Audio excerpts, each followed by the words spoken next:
Christ est sorti vivant du tombeau, il est ressuscité. Ce sont les paroles du chant interprété par la chorale en ce jour de Pâques. C'est dans la joie et la reconnaissance que les chrétiens de l'église Saint-Bernard d'Atoban ont commémoré la résurrection de Jésus-Christ d'entre les morts.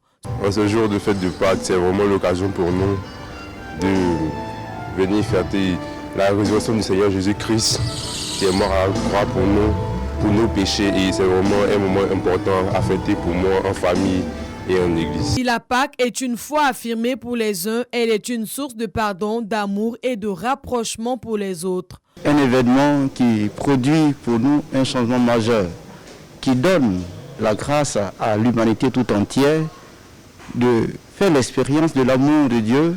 Et cet amour se traduit par le don total de Jésus-Christ, son Fils, et par sa puissance qu'il manifeste à travers la victoire qu'il a opérée sur la mort. À l'église évangélique Sema de la Riviera à Toban, le pasteur invoque des bénédictions pour les Ivoiriens.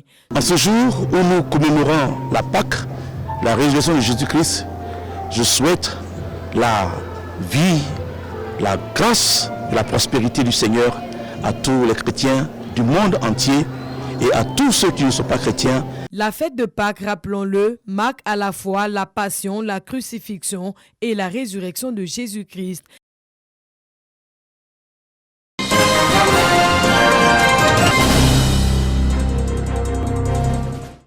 La désinformation et la propagation de messages haineux sont identifiés comme des sources de conflits et de tensions. Ces types d'informations sont le plus souvent divulgués sur les réseaux sociaux. Beaucoup ne prennent pas les précautions qu'ils devraient prendre et puis on peut arriver à désinformer. Une correction est possible. Il faut absolument que les professionnels de la communication, les professionnels de l'information, les journalistes intègrent les nouveaux médias, notamment Internet. Mettre les médias numériques à contribution dans le combat contre les fausses informations, c'est l'objectif du projet Impact, implication des médias numériques dans la prévention active des conflits et tensions.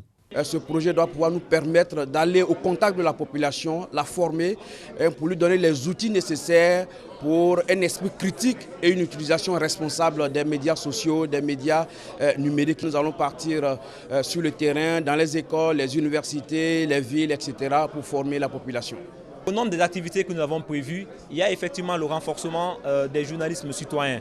Ce que nous appelons les journalistes citoyens, ce sont les populations qui ont accès, n'est-ce pas, à ces médias sociaux et qui peuvent également, à travers leur téléphone, véhiculer des messages à travers les vidéos ou à travers les photos. Démarré en mars 2022, le projet Impact va durer 2 ans. Il est mis en exécution en Côte d'Ivoire et en Guinée et est financé par l'Union européenne pour un montant de plus de 650 millions de francs CFA. « 37 coopératives agricoles des départements de Transia, Tanda, Sandégué et Kounfao reçoivent des tricycles. Les clés leur sont remises dans la cour de la mairie de Tanda. C'est la réalisation d'une promesse faite lors de la 9e édition des Journées de l'administration rurale délocalisée en novembre dernier à Bondoukou par Kobenan Kwasi Adjoumani, cadre de la région. Le porte-parole des bénéficiaires, Kwasi Atta, remercie le donateur. Ça fait un moment, on était ici, nous avons reçu beaucoup de choses. Des limes, de l'engrais, de la semence.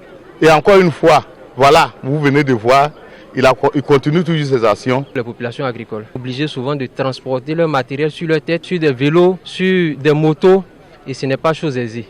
Et aujourd'hui, avec la distribution des tricycles, on peut dire que ça va faciliter leur activité. Le don est jugé opportun, souligne le député de Tanda, Kwandé Inoussou, agissant au nom du donateur. Après avoir distribué une première vague, il était aujourd'hui important que nous venions aux côtés des populations productrices pour leur remettre des tricycles au nom donc du ministre d'État, ministre de l'Agriculture et du Développement Rural, qui l'a dit lors de JIAD sur instruction du président donc, de la République, son Excellence Alassane Ouattara. Entre autres recommandations, il a aussi exhorté les producteurs à faire barrage à la fuite des productions locales vers le Ghana voisin. Le préfet du département de Tanda, Konetam Koli Benoît, et le docteur Kwaku Jean-Marie, conseiller technique, n'ont pas manqué de demander aux bénéficiaires de faire usage utile de ces outils de génération de revenus. Notons que d'autres coopératives agricoles du département de Bondoukou ont aussi reçu des tricycles.